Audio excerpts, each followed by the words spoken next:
What is going on, everyone? This is Eric coming at you from just outside of Hartford, Connecticut, and today we're going to discuss the Jonathan Bernier trade, which occurred back on June 23rd, 2013. Now, this trade is a continuation of the Wendell Clark trade via one player who we'll get to shortly, and this trade itself, though, saw Toronto acquire Jonathan Bernier from LA in exchange for 3 assets. So, we will start by discussing Toronto's haul. So, they got goaltender Jonathan Bernier. And Bernier would become the starting goaltender early on in his first year in Toronto. And he played well, recording a .922 save percentage and a .270 goals against average.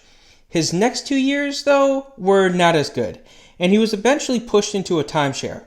He recorded a .910 save percentage and a .287 goals against average in that time before he was actually traded to the Anaheim Ducks in exchange for a 2017 conditional draft pick. Now, the condition for this draft pick was not met. Therefore, Toronto got nothing in return for Bernier. He was a pending free agent, though, so it's not the end of the world. So it's one of those odd situations where a trade is inconclusive and it's not for cash. So next, we have the LA Kings. Now, the first asset that the Kings got was right wing Matt Fertin, and he was the player that we're actually following from Wendell Clark. So Fertin, over 40 games, he scored 2 goals with 4 assists before he was traded to the Columbus Blue Jackets. Now, they also got a 2015 second-round pick, the 34th overall selection. The Kings got this from Toronto. This also gets traded to Columbus in the same trade. So, yeah, it's a little messy. But LA, in return for these 2 assets plus another draft pick, would get right wing Marian Gaborik. And Gaborik, he underachieved compared to what we had seen in the past. Injuries to his wrist limited his strong shot, as he was a aggressive shooter. He was a very fast shooter, but a wrist injury really slowed him down. In over parts of 5 seasons, he scored 61 goals to go with 59 assists.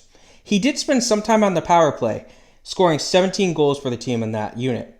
Now, his best year in LA was the 14-15 season, in which he scored 27 goals to go with 20 assists, and 11 of those goals were actually power play goals. So he was pretty good that year. Now, he ends up getting traded along with another player to the Ottawa Senators in exchange for 2 players. The first one was defenseman Dion Phaneuf, and Phaneuf had 4 goals with 12 assists over a year and a half in LA, but he did have some solid defensive stats, recording 119 blocks and 181 hits before he was bought out. They also got center Nate Thompson, and Thompson, over parts of 2 years, he scored 5 goals with 7 assists. He played a valuable role on the penalty kill and put up solid defensive stats coming from the center position. But he ends up getting traded along with another asset to the Montreal Canadiens in exchange for a 2019 4th-round pick. This would become the 119th pick. With the 119th pick, they would select defenseman Kim Naosinen, and he's currently in Finland, so he is yet to come stateside, but still, there is potential for him for this team. Now, I already discussed this draft pick that the Kings got, so the last asset we're going to look at is goaltender Ben Scrivens. And Scrivens himself, he started 19 games and a half season for the team, and he was solid in limited playing time, recording a .931 save percentage with a 1.97 goals against average. He recorded 3 shutouts in those 19 games. Now, he ends up getting traded to the Edmonton Oilers in exchange for a 2014 third-round pick. This would become the 63rd pick, and it was actually traded in this previously discussed trade to Columbus. So it's one of those things where we went backwards. I know it's kind of weird, but yeah. So that discusses what LA and LA and Toronto got. What did the other teams get?